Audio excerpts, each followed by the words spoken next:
So here we go. This is video number 2 of building a 5,000 gallon rainwater harvesting system.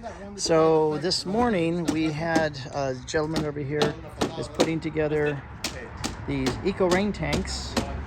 And what we have here is we have, so this hole is 15 by 15, 5 feet deep. And so we got these double EcoRain tanks. And what's cool is that we this morning spent the time, we dug the hole, then we put this geotextile fabric down, and then we put pond liner, 45 millimeter EPDM pond liner. On top of that, we put sand down, about 3 inches of sand, so that these sharp edges of the boxes don't puncture the liner. Then we put more geotextile fabric down. Now we're laying the boxes on top. It's like a jigsaw puzzle. We kind of put them together here.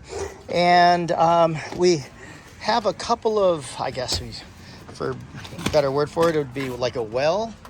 And we're going to be able to put an autofill down there. So in case this thing does run out of water, then no problem, because we'll have the access to an autofill in there. And also, this area here is going to become a gorgeous waterfall tomorrow.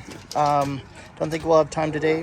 We might start today. But anyway, I just wanted to demonstrate that this is the second phase. Once we get this filled in, we'll put the geotextile fabric on top, wrap it, so to speak, and then we'll fill it with soil. And at some point, this, when it rains, going to come off the roof.